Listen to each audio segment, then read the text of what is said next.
I was going over my campaign notes the other day and I saw a side quest I had set in an orphanage for my family game.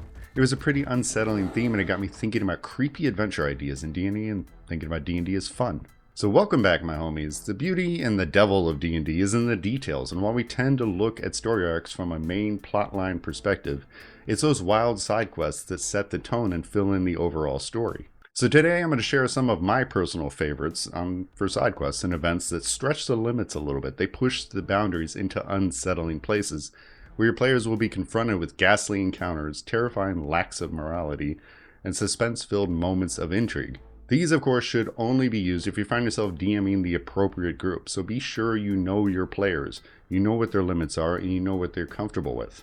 Okay, so first up, the Tribor Butchershop. The players hear of people going missing in Tribor. The players ask around town and are directed to the butcher whose sons went missing months ago on a hunt. Through some clever detective work, the players could discover that the butcher's sons were taken by a coven of hags in the nearby wood. The butcher made a dark deal with the coven, promising them twice their weight in meat if they spare his sons. Without his sons to do the hunting, the butcher turns to his customers for the meat, butchering them in the dead of the night and sneaking them out of town in his wagon to deliver the meat to the coven.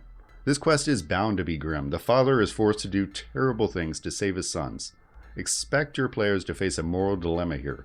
What do they do with the father? And then there is also rescuing the sons if they even believe the father.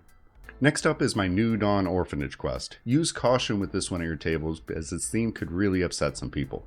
The players are tasked to deliver supplies to the orphanage at the foothills of the Sword Mountains just above Phandalin, only to discover the dark truth of the orphanage, that its headmasters, three triplet little old ladies, are actually vampires and are using herbal tea to knock out the orphans so they can harvest the blood and ship it off to places unknown. This plotline is great for a disturbing tale, pulling the players in and emotionally investing them. If they manage to discover the plot to defeat the vampires, they are left to deal with the orphans and to figure out why they were harvesting blood in the first place and where they were shipping it to. It's a great way to kick off a very dark campaign. Moving on to Follow the Black Rabbit. This one isn't so horrifying, but it's great for adding emphasis to clandestine meetings, while spinning it in a magical and mysterious manner. Your players get slipped a note at some point in Neverwinter or whatever large city they're in. The note reads something like, "The right questions to the wrong person in Neverwinter can be dangerous. At 11 tonight, follow the Black Rabbit from the Driftwood. Avoid the guards, bring cloaks and a broken watch. Ask for the Warren when you get inside." The players will arrive at the Driftwood, it's a tavern, having sourced cloaks and a broken watch. Let them be confused. They should be confused as none of this makes very much sense. At some point, ask for a perception check and have one of them discover painted on a cobblestone in front of the Driftwood is a small black rabbit running in a direction. As soon as they see it, it disappears. The players can then follow these points as they walk through the city's dark streets from one black rabbit to the next. Have them run into suspicious guards here and there before ending up in a dark alley. A man is leaning on a wall, a black silhouette against the light of a single lantern. As they approach, he speaks with an echo. "I can't be out late. What time is it?"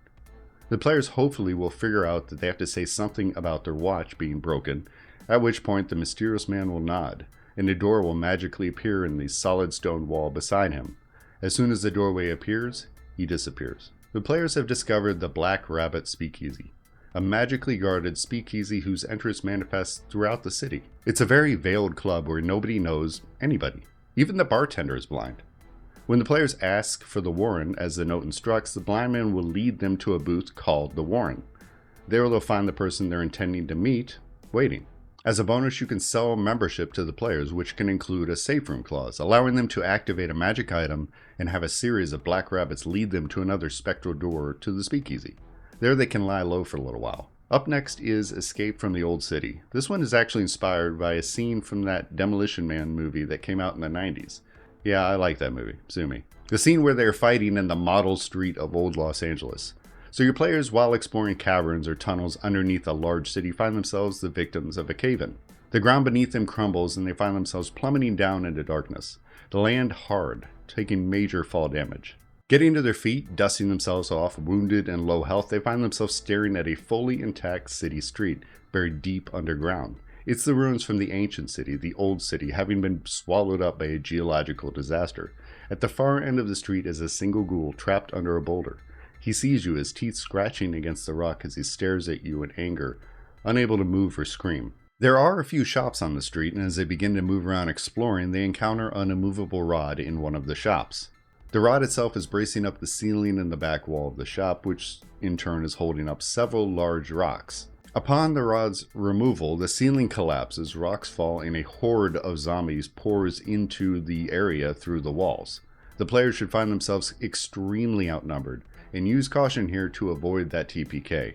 Use a little nudging to point them towards their only escape route, the sewer drain in the middle of the street. But go big, go like full-on Walking Dead horde level here to invoke some sheer panic in the minds of your players. And finally, the Wayward Inn. The players during a multi-day overland trip find themselves in front of a small inn in the middle of the woods. They weren't expecting to see an inn here, and if you're using our rules for camping, then your players will jump at the chance for an easy long rest. The players, having had a rough go of travel so far, should welcome a night at an actual inn and happily head in and book some rooms. They're met with a tall, skinny man who looks like he's about 25 years old, but dresses in old formal wear in a large top hat. He books some rooms and serves them up some stew before wishing them a good evening and heads downstairs. The players do as they wish before heading to bed, each given their own rooms. The fun starts when one of the players finds themselves attacked, grappled, pulled through a hidden passageway before being thrown into a cell in the basement. With all the players now in initiative order, give them a few rounds to try to get free of their now locked rooms.